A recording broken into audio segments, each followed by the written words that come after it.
నేను ఎవరి మాట వినను, నేనే మోనార్క్ని అని ఒంటెద్దు పోగొట్టిన నిర్ణయాలు తీసుకుంటే ఏ పార్టీకైనా ఇలాగనే. మీకు జగన్మోహన్ రెడ్డి గారికి 56 మంది సలహాదారులండి. వై ఏం చేశారు? ఎవడన్నా సలహా ఇచ్చారు?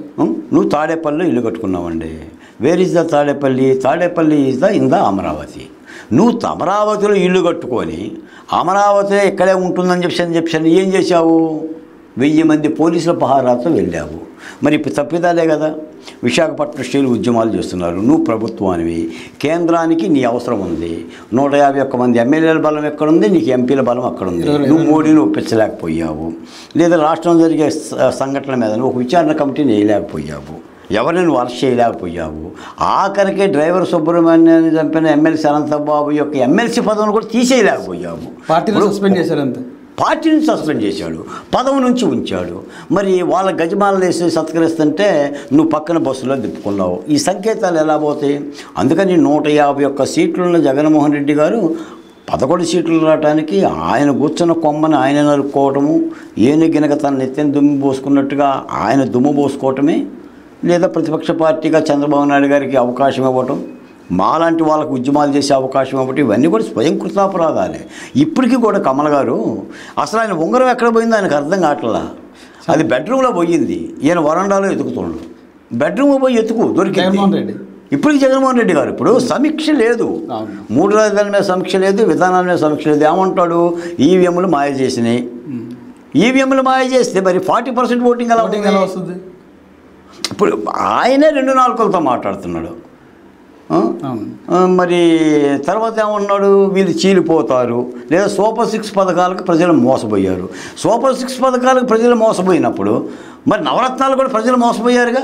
డీబీటీ ద్వారా ప్రతి కుటుంబానికి ఇచ్చని చెప్తారు జగన్మోహన్ రెడ్డి గారు. డీబీటీ పథకం ద్వారా ఇచ్చాడండి. నేను జగన్మోహన్ రెడ్డి గారు ఇవ్వలేదు అని మనం ఆయన చెప్పిన లెక్క 2,47,000 కోట్ల రూపాయలు ఇచ్చాడు. కానీ దేనికి? ఇప్పుడు నువ్వు ఆటో వాడికి 15 రూపాయలు, కూలోడికి 20 రూపాయలు, 30 రూపాయలు ఇచ్చి నువ్వు ఉపాధి అవకాశాలు లేకుండా, ఉద్యోగ అవకాశాలు లేకుండా, అయినా కమల్ గారు ఎక్కడి నుంచి తెచ్చిచ్చావు ఇదంతా? మనం దాగిన మధ్యలో నుంచి వచ్చిన డబ్బులేనా? మన ఇసుకను మనకు దూరం చేసి రాష్ట్రాలకి పథకాలు అంతే కదా. నిజమే, మరి అభివృద్ధి నమూనా కూడా ఉండాలిగా. నేనేం కాదు అని అన్నాను.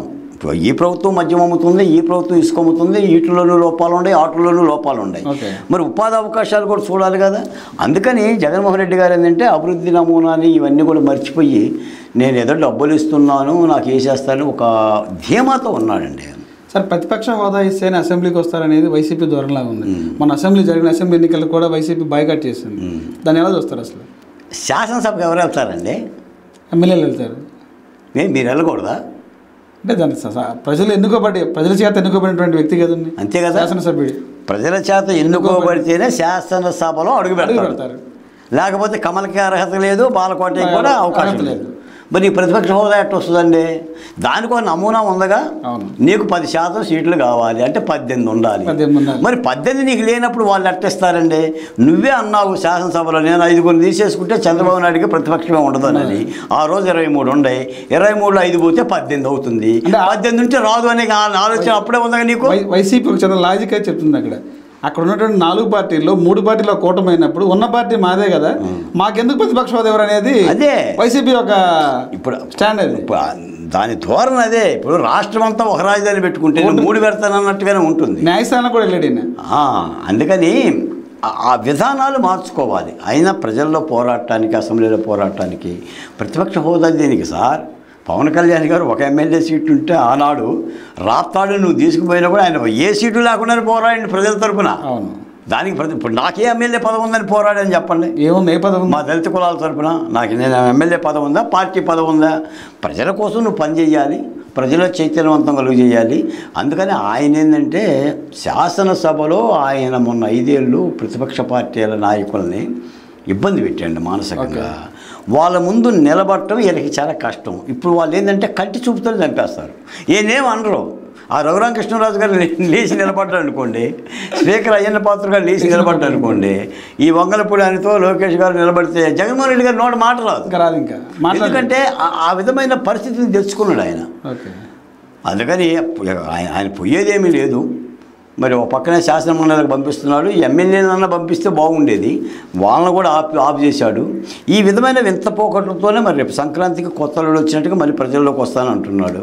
ప్రజల్లోకి వచ్చి ఆయన ప్రజా సమస్యల మీద పోరాడతాను, ప్రజలతోనే ఉంటాను మమేకమవుతాను చెప్తారు. ప్రతిపక్ష పార్టీగా జగన్మోహన్ రెడ్డి గారు రావద్దు అని మనం అనం, పోరాడొద్దు అని మనం అనం, పాకులాడొద్దు అని మనం అనం.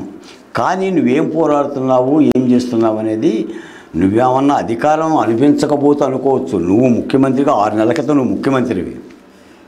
6 నెలల క్రితం నిన్ను పలకరించడానికి నువ్వు అందుబాటులో కూడా లేవు, నీ మంత్రులకి అందుబాటులో లేవు. ఎందుకంటే ఇంకా ఆ మెమరీ నుంచి ప్రజలు పోలా, ఇంకా జ్ఞాపకాలు ఉన్నాయి. కాదు ఇంత త్వరితగతిన నేను ప్రజల్లోకి వస్తున్నాను. ఇప్పుడు నిన్న అవంతి శ్రీనివాస్ గారు ఏమంటున్నారు, ఇప్పుడు ప్రజలు 5 ఏళ్ళు మ్యాండేట్ ఇచ్చారు, కనీసం ఒక ఏడాదన్నా ఆక్కోకుండా 6 నెలల్లో ప్రజల రోడ్ల మీద రహదారులు తెచ్చారంటే పార్టీ ఎక్కడ తగ్గిపోతుందేమో, కార్యకర్తలు ఏమైనా మనో ఇబ్బంది పడతారని చెప్పేసి ఒక భయంతో వస్తున్నారని చెప్పేసి వాళ్ళే అంటున్నారు. అసలు ముందు నాయకులను కాపాడుకోమనండి, ప్రజల తర్వాత సంగతి. ఇప్పుడు ఉన్న నాయకులు మొత్తం పోతే నీకు రేపు పొద్దున్న నీ పరిస్థితి ఏముంటుందో. మన పవన్ కళ్యాణ్ మీరు ఏమన్నారు సార్, ఆ పార్టీకి నిర్మాణం లేదు, కార్యకర్త లేడు, ఒక ఎమ్మెల్యే లేడు, కనీసం గేటు కూడా టచ్ చేయలేము అని చెప్పి అసెంబ్లీ గేట్ తాకనేమని చెప్పాను. మరి అది మనకి జగన్మోహన్ రెడ్డి గారికి కూడా వచ్చేస్తుంది కదా. అందుకని రాజకీయం కోసం మాట్లాడటం తప్ప ఇందులో పెద్ద నిజమేం లేదు. మరి చూడాలి మరి ఆయన ఏం పోరాడు